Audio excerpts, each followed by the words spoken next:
The U.S. strongly condemned a Russian anti-STAN nuclear weapons, a force multiplier for a nuclear first strike, a countermeasure against an adversary's anti-ballistic missile defense, ABM, an asymmetric counter to a technologically superior adversary, and a counter-value weapon. Use of ASATs generates space debris, which can threaten other satellites. A-235 Anti-Ballistic Missile System. System A-235 PL-19 Nudol is a Russian anti-ballistic missile and anti-satellite weapon system in development. It is designed to deflect a nuclear attack on Moscow and important industrial regions. The main developer of the system is JSC concern VKO Almaz-Antey. The new system should replace the current one A-135. The two main differences will be that the A-235 will use conventional warheads and it will be mobile. Missile Defense System A-235 will be using the Dawn-2N radar, and the range radar Dawn-2 NP/5 and 20P with updated software and hardware. The guidance system of the A-235 complex will be similar to the existing system A-135. The A-235, when deployed, could be equipped with a nuclear warhead which would greatly increase its ability to kill incoming warheads. The yield on which it would be deployed is not yet known. According to reports in early 2018, the system will not be equipped with nuclear warheads. According to Russian sources, the system will be deployed at points surrounding Moscow by the end of 2018. The anti-ballistic missile systems are located at the Plesetsk Cosmodrome, at the X-launch site of the Cyclone 2 rocket. The new PRS-1M 45T6 is a modernized variant of the PRS-1 53T6 Gazelle and can use nuclear or conventional warheads. It can hit targets at ranges of 350 kilometers and altitudes of 50 kilometers.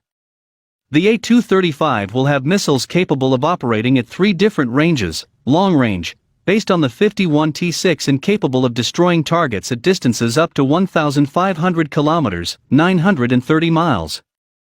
At altitudes up to 800,000 m, medium range, an update of the 58R6, designed to hit targets at distances up to 1,000 kilometers, 620 miles, at altitudes up to 120,000 m, and short range, the 53T6M or 45T6, based on the 53T6, with an operating range of 350 kilometers, 215 miles, and a flight ceiling of 40,000 to 50,000 m. Citation needed. The long-range missiles will most likely be equipped with nuclear warheads, while the others will have kinetic energy warheads. Testing of new missiles for the A-235 Somalia-M system began in August 2014. Design. Initially, the A-235 missile defense system was planned to have 3 echelons. Long-range echelon with the A-925 missile, the middle echelon was the 58R6 firing complex, and the short-range flight was the PRS-1M missiles, the result of the upgrade of the PRS-1 missiles. In the modified A-235 anti-missile and anti-space defense system, it is planned to use 2-stage anti-missiles with high explosive and nuclear warheads, providing it with the ability to shoot down hypersonic attack weapons, hypersonic orbital platforms, ballistic missiles, and their combat units, as well as satellites in near space. Tests. The successful flight test of Russia's direct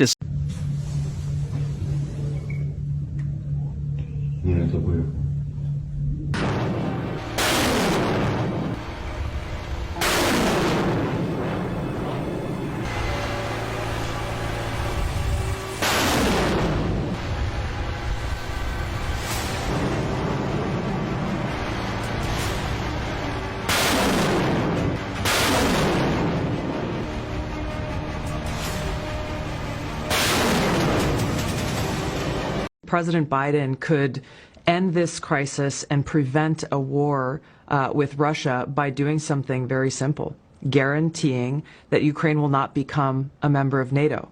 Because if Ukraine became a member of NATO, that would put U.S. and NATO troops directly on the doorstep of Russia, which, as Putin has laid out, would undermine their national security interests. The reality is that it is highly, highly unlikely that Ukraine will ever become a member of NATO anyway. So the question is, why doesn't President Biden and NATO leaders actually just say that and guarantee it? Which begs the question of why are we in this position then? If the answer to this and preventing this war from happening is very clear as day, and really it just points to one conclusion that I can see, which is they actually want Russia to invade Ukraine.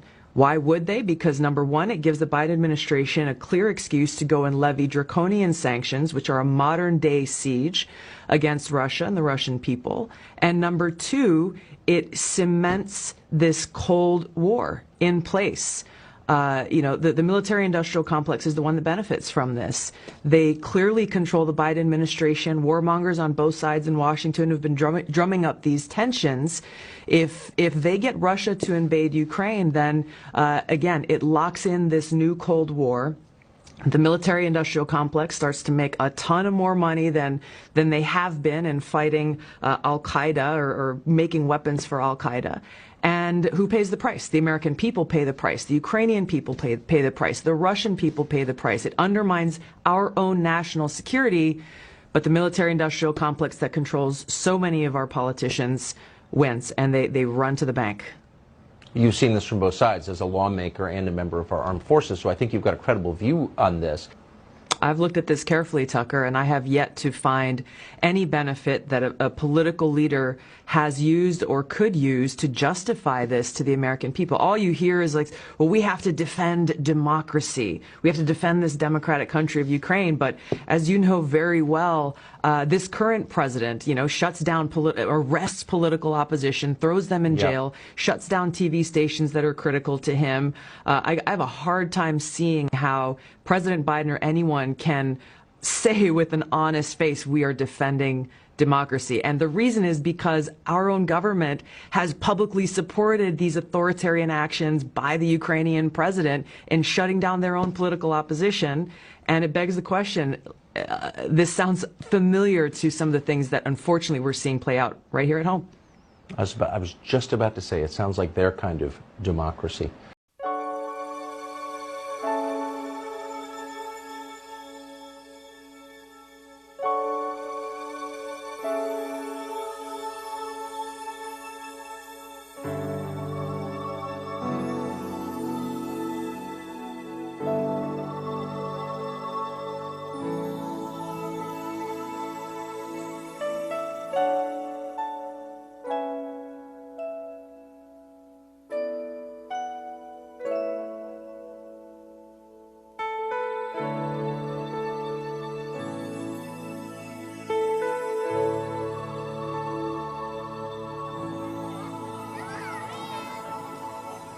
Think about the generations and to say we want to make it a better place for our children and our children's children so that they know it's a better world for them and think if they can make it a better place.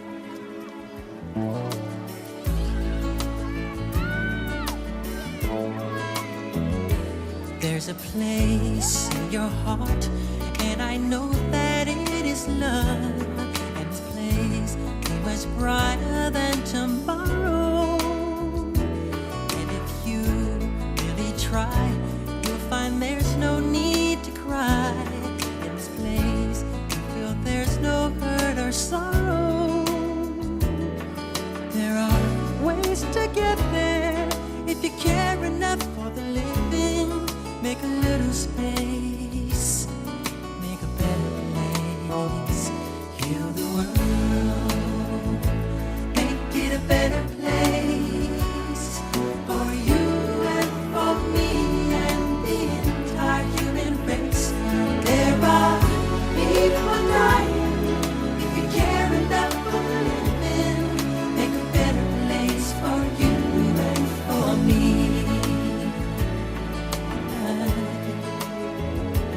If you want to know why, there's a love that cannot lie. Love is strong and only cares for joyful giving. If we try, we shall see. In this bliss we cannot feel. There are dreams we stop existing and start living. Then it feels that always love's enough for us growing. Make a better world.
no fear.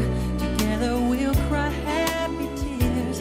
See the nations turn their swords into plowshares. We could really get there if you cared enough for the living. Make a little space to make a better place. Heal the world, make it a better place for you and for me and the entire human race. There are equal lives if you care enough for the living. Make a better place for you and for me. Heal the world, make it a better place for you and for me and the entire human race.